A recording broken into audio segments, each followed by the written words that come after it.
kita berada di bagian depannya Masjid Nabawi, ya, bagian depannya Masjid Nabawi. Nah, Bapak Ibu dimuliakan Allah Subhanahu Wa Taala. Kalau Bapak Ibu perhatikan, di antara kubah-kubah Masjid Nabawi itu ada warna apa? Hijau. Warna hijau. Nah, itu menandakan bahwasannya tepat di bawahnya adalah rumahnya Nabi Shallallahu Alaihi Wasallam. Jadi Bapak Ibu yang dimuliakan Allah, gimana Bapak agak dekat? Ayo Bu, agak dekat gitu. Nah, biar enak. Atau menghadap ke sana ya, biar enak ya. Nah, boleh menghadap ke sana Bu.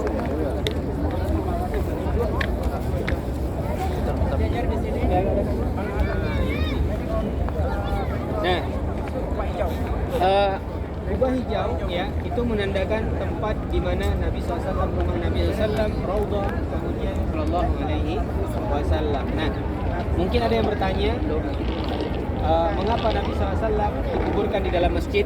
Nah, ini suatu pertanyaan yang kadang sering di antara jamaah.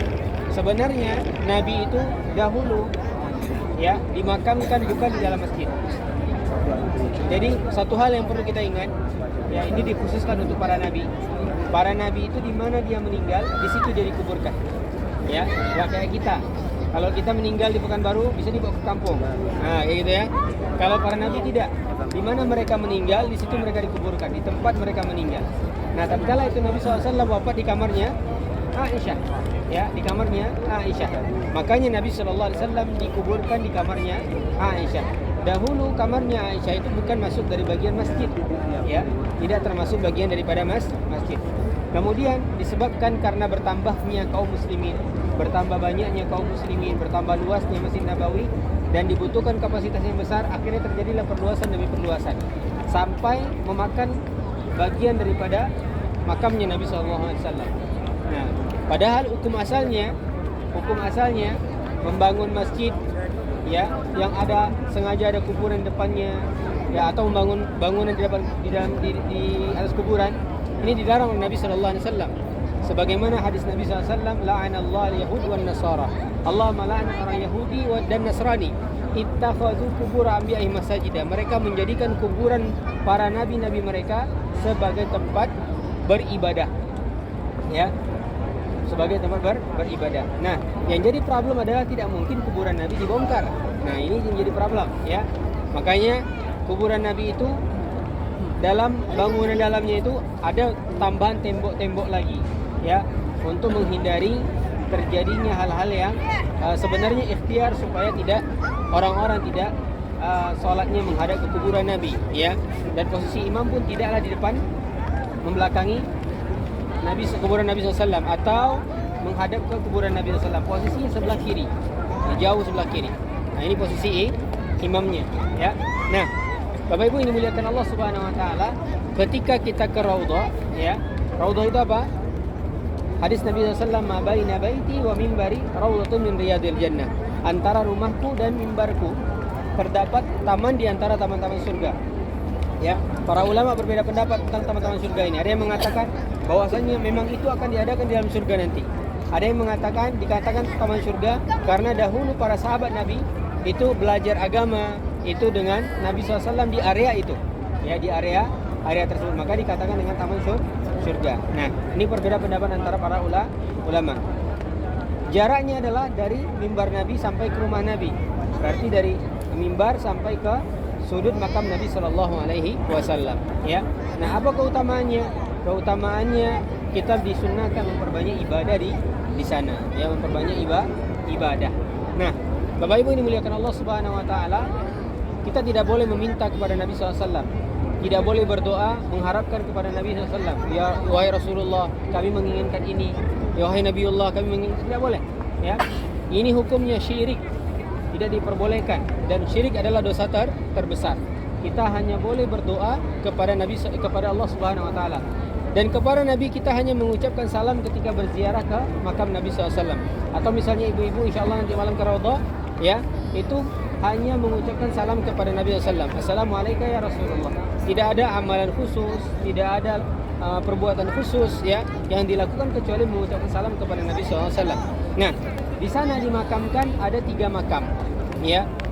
Nabi SAW, kemudian Abu Bakar, kemudian Umar, ya. Posisi makamnya berjenjang 3 seperti ini. Ya, berjenjang 3 seperti ini. Dahulu ketika Nabi sallallahu alaihi wasallam dimakamkan, Aisyah radhiyallahu anha masih tetap menginap di rumahnya, berada di sebelah makam Nabi sallallahu alaihi wasallam. Kemudian wafat ayahnya. Jadi Aisyah itu dia pengen dikuburkan di samping Nabi sallallahu alaihi wasallam juga. Akan tetapi ayahnya dan Umar juga memiliki wasiat yang sama. Akhirnya yang wafat pertama adalah Abu Bakar dikuburkan di sampingnya Nabi sallallahu alaihi wasallam. Aisyah masih menginap di kamar yang sama, masih menginap di kamar yang sama, hanya disekat dengan satu tembok. Kemudian Umar bin Khattab wafat dan Aisyah masih hidup, akhirnya dibuatlah pembatas di antara makam tersebut karena Aisyah merasa tidak ada hubungan darah dengan Umar bin Khattab, Nah, ini Aisyah menjaga hal tersebut. Baik Bapak Ibu, ini muliakan Allah Subhanahu wa taala. Kalau Bapak Ibu perhatikan, lurus di sana ada nampak pagar tinggi. Nah, itu adalah makam Baqi, makam yang memiliki keutamaan. Ada yang tahu keutamaan makam Baqi? Ada yang tahu? Mendapatkan syafaat dari Nabi sallallahu alaihi wasallam. Orang yang wafat dan dimakamkan di Baqi, mereka akan mendapatkan syafaat dari Nabi sallallahu alaihi wasallam. Bahkan Nabi sallallahu alaihi wasallam mengatakan man istata'a al-Madinah falyaf'al. Barang siapa yang mampu wafat di kota Madinah, maka hendaklah dia mengusahakannya. Mengusahakan dalam artinya apa? Berusaha tinggal di sini, berusaha memperbanyak doa agar diwafatkan di kota Madinah. Karena kota Madinah memiliki banyak keutamaan. Di antaranya orang-orang yang dikuburkan di Baqi. Jadi para sahabat Nabi yang meninggal di kota Madinah itu dikuburkan di Baqi. Sangat banyak sekali, ribuan sahabat Nabi dikuburkan di sana.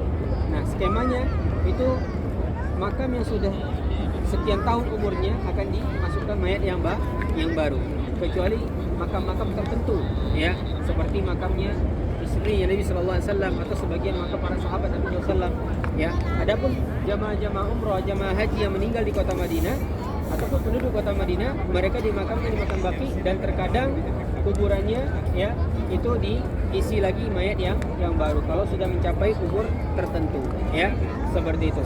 Dan Bapak Ibu, ini dimuliakan Allah Subhanahu wa taala, yang bisa mengunjungi makam Baqi hanya bapak-bapak saja. Itu pun di waktu-waktu mensolatkan mayat. Jadi kalau bapak-bapak ada yang pengen ikut berziarah ke makam Baqi, pengen masuk ke sana supaya sempurna dapat 2 qirat, maka solatnya di bagian depan sebelah kiri. Ketika selesai solat, kan orang solat mayit, maka ketika mayit diiringi, bapak-bapak langsung ikuti juga dari belakang. InsyaAllah boleh masuk ke makam Baqi. Tapi kalau misalnya nunggu waktu tertentu, tidak ada, tidak ada waktu khusus kecuali ketika menguburkan mayit. Baik Bapak Ibu, dimuliakan Allah Subhanahu wa taala. Ada pertanyaan sampai di sini? Ada pertanyaan? Nah, sebelum kita tutup, berapa jumlah payung Masjid Nabawi? Dapat hadiah, Zat? Dapat hadiah, Zat? InsyaAllah dari Sakram ada hadiah, insyaAllah. Siapa Sakram ya?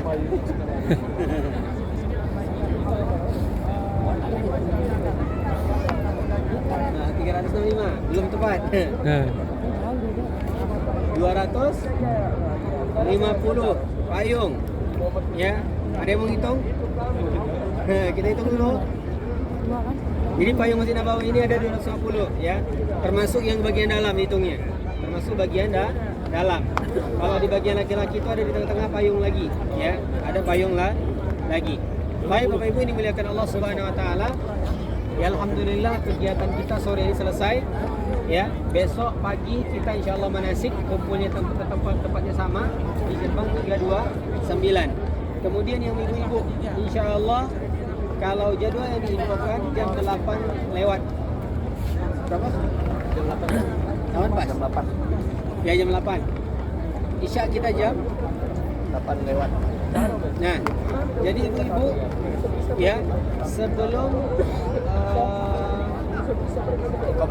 sebelum Isya, berarti habis maghrib langsung balik ke hotel makan malam, makan malam.